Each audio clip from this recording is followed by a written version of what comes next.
घर छुट्ने बेलामा छोराले धेरै कुरा साथ लिएर जाँदैन। एउटा झोला, केही सपना र आमा बुबाको आशिष मात्र लिएर यात्रा सुरु गर्छ। तर उसले घरमा छोडेर जाने कुरा भन्ने धेरै हुन्छ। आमा बुबाको माया, बाबाको साथ, हजुरआमाको काख र बाल्यकालका मिठा सम्झनाहरू। पढाइ वा रोजगारीको लागि सहर अथवा विदेश जानु पर्दा उसको मन पनि रोएको हुन्छ।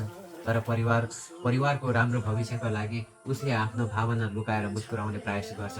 घरबाट टाढा हुँदा उसले धेरै दुःख सहनुपर्छ।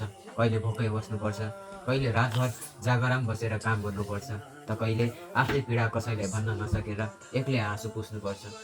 जब राति काम सकिएपछि ऊ कोठामा एक्लै बस्छ, तब उसले आमाको हातको खाना याद आउँछ, बाबाको मायालु गाली सम्झिन्छ, हजुरआमाले सुनाएका कथाहरू सम्झिन्छ। घरको आँगन, गाउँको बाटो र बाल्यकालका साथीहरू सम्झेर मन भाकिन्छ। तर ऊ हार मान्दैन, किनकि उसले थाहा हुन्छ उसको सङ्घर्षले घरमा बसेका आमा बुवाहरूको अनुहारमा खुसी ल्याउनेछ। बाबाको झुकेको ढाँट सिधा पार्नेछ, आमाको आँखामा गर्वको आँसु भरिदिनेछ। विदेश वा सहरमा बस्ने प्रत्येक छोराको मनमा एउटा मात्र सपना हुन्छ, एक दिन सफल भएर घर फर्किनेछ, आमा बुवालाई सुख दिने र हजुरआमाको हात समाएर फेरि पुराना दिनहरू सम्झिने। संसारले उसको कमाइ देख्छ, तर उसले लुकाएर राखेको एक्लोपन, पीडा र घरको सम्झना भन्ने कसैले देख्दैन।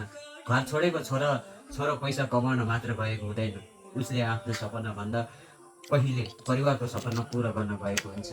यो बबाल मलाई यो शब्द उहाँ सायद उहाँको आमा मिस्टर जय रहेछ नाम, होइन?